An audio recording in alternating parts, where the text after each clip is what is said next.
think about where you are right now. Got it? Okay. Now think about how you got there and how your family got there before you. History isn't just about people building things. It's about people moving. Whether they were running from famine, seeking freedom, or chasing a dream, human migration is the invisible engine of every single AP history course. Yeah, really. Coming up next, we are tracing the roots and revealing the real power of human migration across AP World, AP Euro, and A Push. This is the topic that connects every period and every place. So don't go anywhere.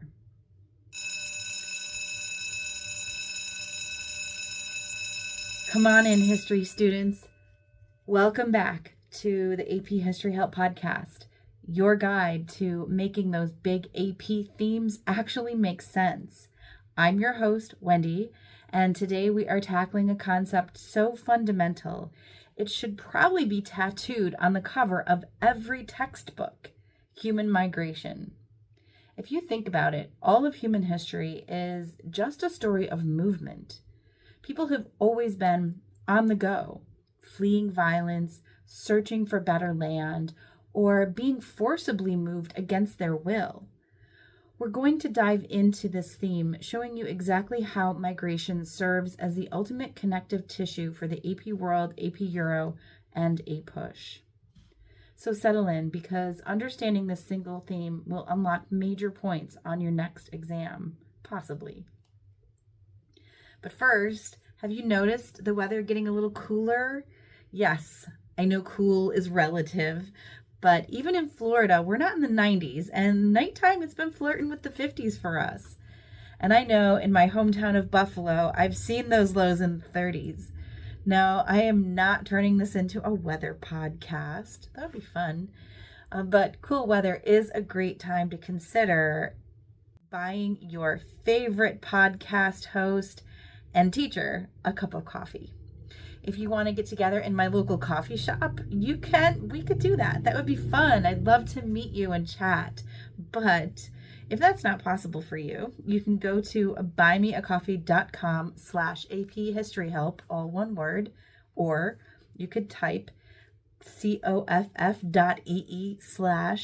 History Help. I have it on my screen for those of you watching.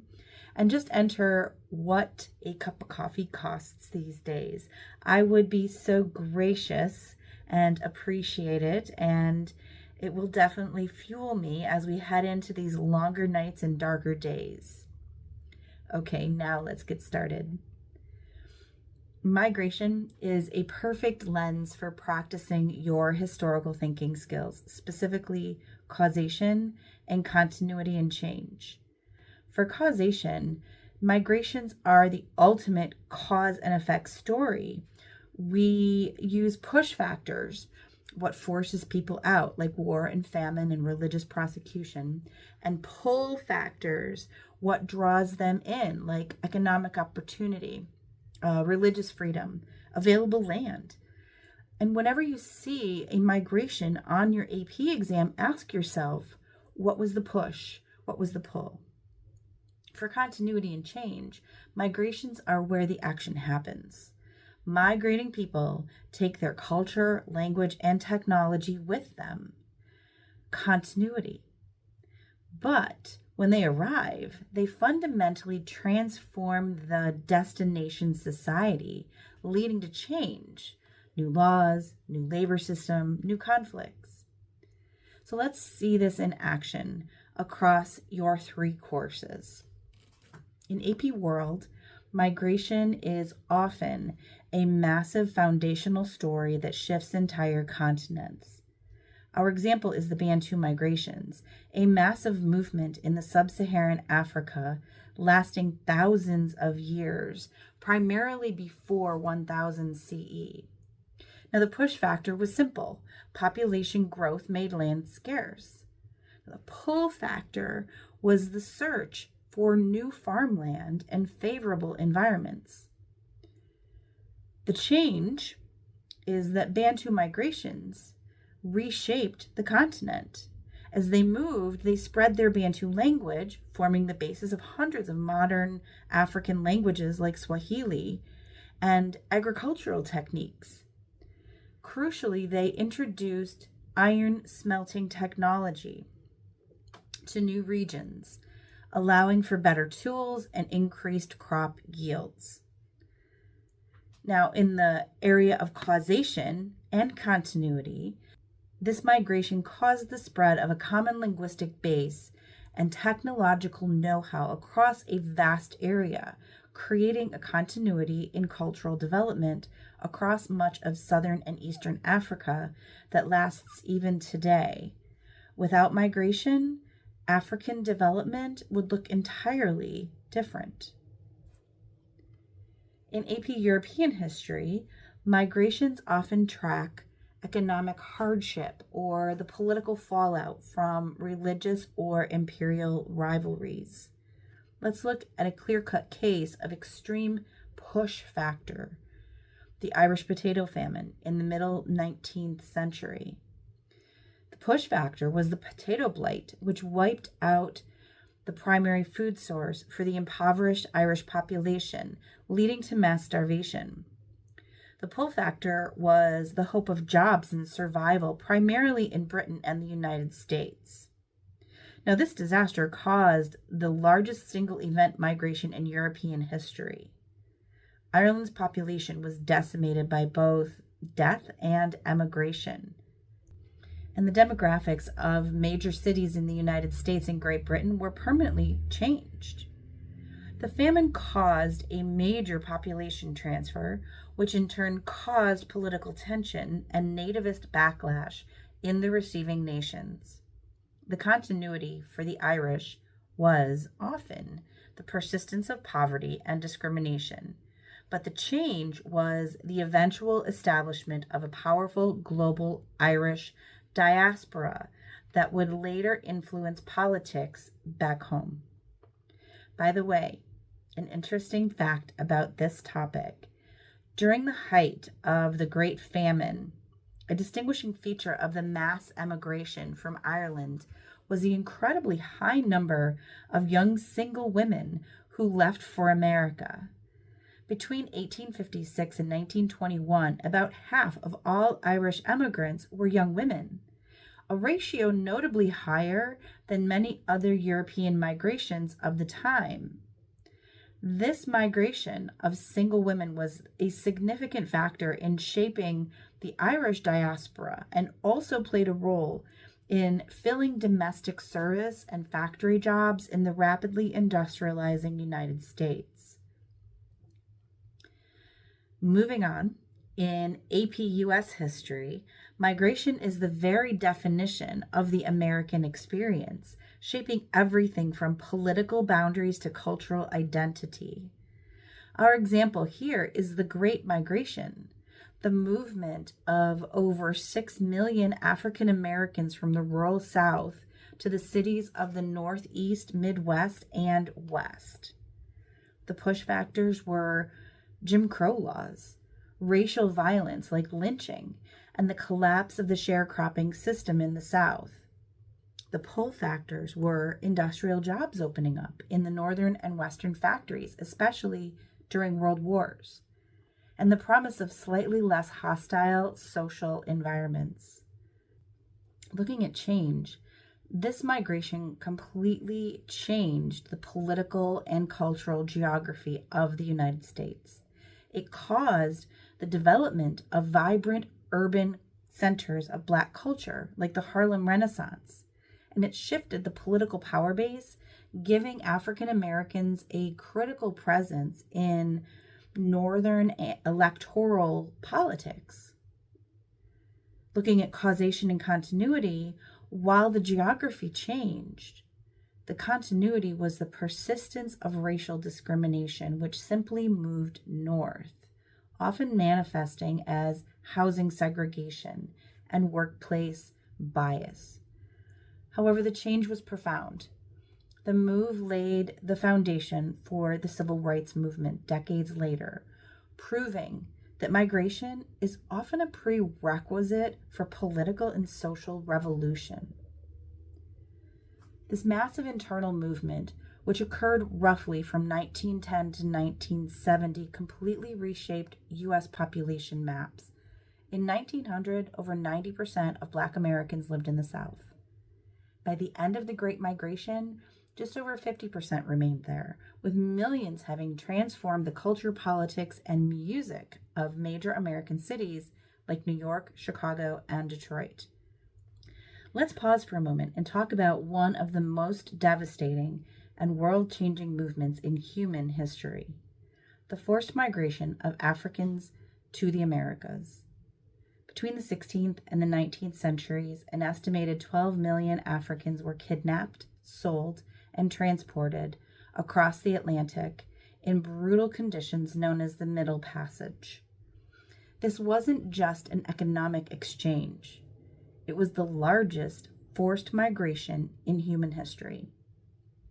On the ships, enslaved Africans were packed tightly together with barely enough room to move. Disease, malnutrition, and abuse were rampant. Historians estimate that nearly 1 in 8 did not survive the journey. Those who did were sold into lifelong bondage, building the wealth of European empires and fueling plantation economies in sugar, tobacco, coffee, and cotton. But the impact wasn't limited to the economy. The social fabric of entire continents, plural, was reshaped. In Africa, communities were torn apart, with generations of men and women lost. In the Americas, African traditions, music, religion, and language mixed with European and indigenous cultures, creating entirely new cultural identities, from Afro-Caribbean rhythms to African American spirituals. The legacy of this forced migration is still with us in the deep inequities of the Atlantic world, but also in the resilience and creativity of the descendants of those who survived. It's a powerful reminder that history isn't just about dates and trade routes. It's about people and the echoes of their stories that continue to shape our world today. And now let's go for the money shot. That was a weird transition. Sorry about that. I'll do better next time. Now let's go for the money shot. How might migration pop up on your AP World, AP Euro, or APUSH exams? Here's a few possible FRQ topics. AP World and LEQ might ask you to analyze the extent to which the Mongol conquests affected Afro-Eurasian trade and political stability in the period 1200 to 1450. So Mongol conquests were somewhat a form of migrations as the Mongols moved across Asia, migration and invasion as they did so. AP Euro, a DBQ prompt might ask you to evaluate the continuities and changes in European attitudes towards immigration in response to the massive influx of Eastern and Southern European migrants during the late 19th century. And an APUSH short answer question, SAQ, might ask you to explain one economic cause and one political effect of the Great Migration in the period 1900 to 1940. So pick your class and decide how would you go about answering that question. These are perfect topics for practicing those high-level historical thinking skills. And here's a bonus. Relating to that African slave trade, here are some examples of the kinds of questions you might see on the AP Euro, APUSH, or AP World exams relating to the social and economic impact of the African slave trade. For a short answer question, explain one social and one economic impact of the transatlantic slave trade between 1450 and 1750. Let's see. The transatlantic slave trade led to significant social disruption in West Africa as millions of people were forcibly removed, weakening communities and fueling regional warfare. Economically, European nations and their colonies profited enormously from enslaved labor, which produced sugar, tobacco, and cotton for the Atlantic markets, helping to launch the global capitalist economy. Possible LEQ. No, I'm not going to give you the whole answer. I'll just give you the thesis. Evaluate the extent to which the transatlantic slave trade transformed societies in the Atlantic world from 1450 to 1750.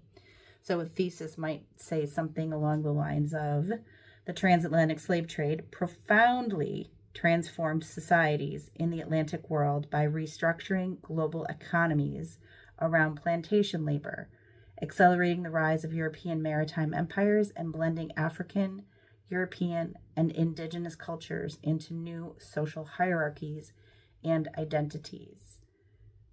Notice when the prompt asks you to evaluate the extent to which, you need to have to what extent was it? And in my thesis, I said it profoundly transformed these societies. And then I went into saying how it transformed them, in what ways. A possible DBQ prompt: evaluate the economic and cultural effects of the transatlantic slave trade on Europe, Africa, and the Americas between 1500 and 1800. Documents. Let's just look at, what kind of documents you'd be looking at. Maybe trade logs, plantation records, abolitionist writings, African perspectives. Your analysis might include that from the European side of things, wealth from trade fuels capitalism, industrialization. From Africa, population loss and political destabilization happened. And in the Americas, it's the creation of racially stratified societies and mixed cultural traditions. So there's 3 nice little paragraphs, depending on which documents you get, of course. And that, my AP History students, is your guide to human migrations. Remember, history isn't static. It's a story of constant movement. Use the push-pull factors and the ideas of continuity and change, and you'll nail this theme, probably every time. Don't forget to subscribe, rate, review the podcast wherever you listen, and check out my website and social media for study guides, resources, all kinds of good stuff. Next time on AP History Help, we'll be tackling another foundational unit. We'll be diving into Unit 4 of AP European History, covering the scientific revolution as well as philosophical and political developments from 1648 to 1815. By the way, if you were looking for Unit 3 on Spotify for AP Euro, you're going to need to look somewhere else. YouTube, Apple Podcasts, Amazon Music, my website. For whatever reason, Spotify thinks I'm using music that I'm not supposed to use, even though it's royalty free, and I do credit it.